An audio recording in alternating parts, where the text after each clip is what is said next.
కాంగ్రెస్ అధినాయకురాలు సోనియా గాంధీ గారు ఇచ్చిన 6 గ్యారెంటీలు కానివ్వండి, రాహుల్ గాంధీ గారు ఇచ్చిన రుణమాఫీ గురించి కానివ్వండి, అంతేకాకుండా రేవంత్ రెడ్డి గారు ఇచ్చిన హామీలు అనుకోండి, ఇవన్నింటిని కూడా నెరవేర్చే దిశగా రేవంత్ రెడ్డి గారి హయాం నేతృత్వంలో ప్రభుత్వం పాటుపడుతుంటే చూసి ఓర్వలేక వాళ్లకు చేయడానికి చేత కాలేదు.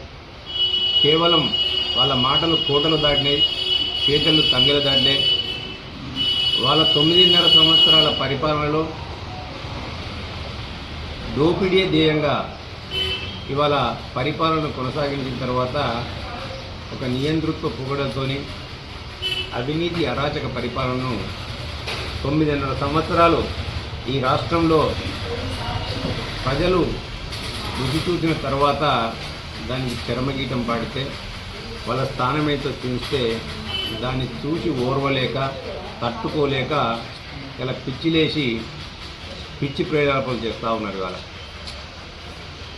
6 గ్యారెంటీలు ఏదైతే తల్లి సోనియా గాంధీ గారు ఇప్పుడు కూడా సాక్షిగా చెప్పిందో ఆ 6 గ్యారెంటీలో ప్రతి గ్యారెంటీని కూడా నెరవేర్చే దిశగా నెరవేరుస్తూ గౌరవ ముఖ్యమంత్రి రేవంత్ రెడ్డి గారి హయాంలో మా మంత్రివర్గం అనేకమైన హామీలను నెరవేర్చే దిశగా ఇవాళ ఇంప్లిమెంట్ చేసుకుంటూ వస్తూ ఇవాళ కేవలం మహిళలకు ఉచిత ప్రయాణం కొరకు ఈ 7 నెలల కాలంలో 2,100 కోట్ల రూపాయలను ఆర్టీసీకి పేమెంట్ చేయడం జరిగింది.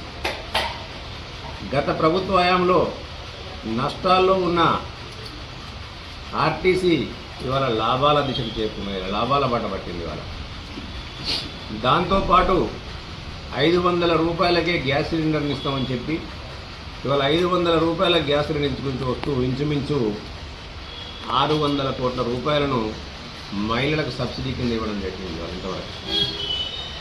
దాంతోపాటు ఆరోగ్యశ్రీ కింద 5 లక్షల ఆరోగ్యశ్రీని 10 లక్షలకు పెంచుతూ ఆరోగ్యశ్రీ కింద కూడా ఇంచుమించు 200 కోట్ల రూపాయలను ఇలా ప్రభుత్వ ఆసుపత్రులకు కానీ ప్రైవేట్ ఆసుపత్రులకు కానీ ఆరోగ్యశ్రీ కింద పేమెంట్ చేయడం జరిగింది. 200 యూనిట్ల వరకు ఉచిత కరెంటుని ఇస్తూ ఇవాళ ఆ గృహజ్యోతి పథకం కింద ఇంచుమించు 200 కోట్ల రూపాయలను కూడా ప్రభుత్వం పే చేయడం జరిగింది.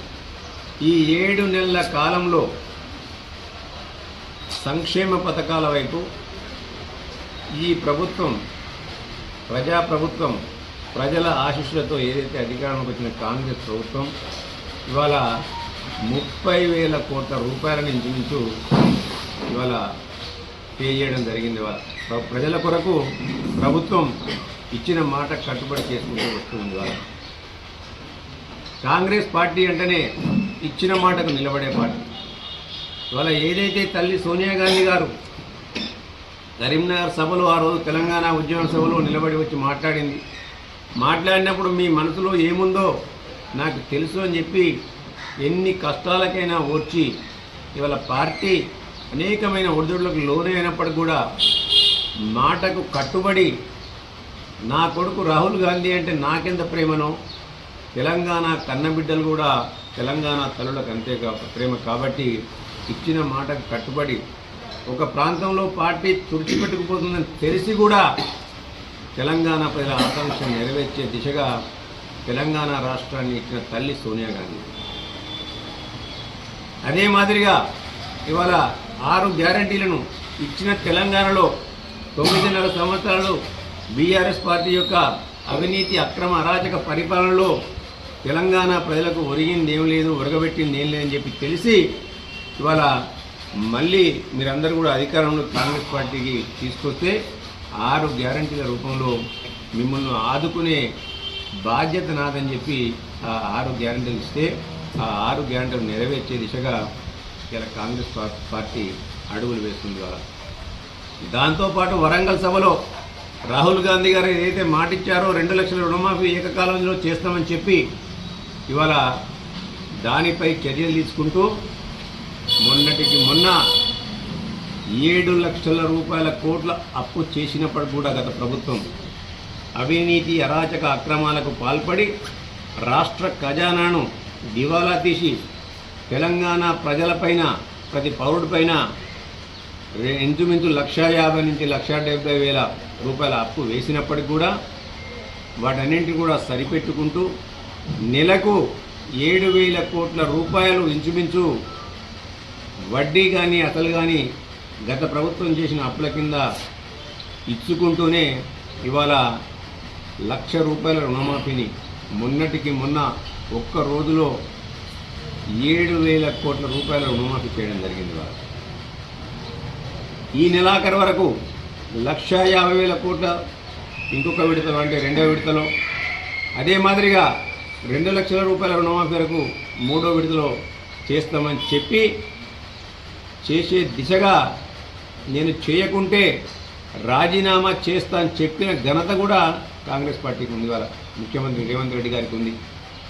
మాట నిలబెట్టుకోవడం కొరకు రాహుల్ గాంధీ గారు ఇచ్చిన మాటను నిలబెట్టడానికి, తాను ఇచ్చిన మాటను నిలబెట్టుకోవడానికి, ప్రజల్లో ఒక నమ్మకాన్ని పెంచడానికి, రైతే రాజు రైతు లేనిదే రాజ్యం లేదని చెప్పి అనేక సందర్భాల్లో అనేక మంది మాట్లాడారు. కానీ ఆ మాటను నిజం చేసి రైతనేవాడు ఈ దేశానికి వెన్నెముక అని చెప్పి చెప్పడానికి, రైతు తలెత్తుకుని తిరిగేలా వ్యవసాయం దండగా కాదు మేము పండగ చేయాలని చెప్పి దేశంలో ఆ రోజు మన్మోహన్ సింగ్ గారు దేశవ్యాప్తంగా కూడా 70,000 కోట్ల రూపాయలు రుణమాఫీ చేసింది. తదనంతరం ఆ హయాంలోనే దివంగత ముఖ్యమంత్రి వైఎస్ రాజశేఖర రెడ్డి గారు కూడా రుణమాఫీ చేయడం జరిగింది. 1,00,000 రూపాయల రుణమాఫీ ఏకకాలంలో.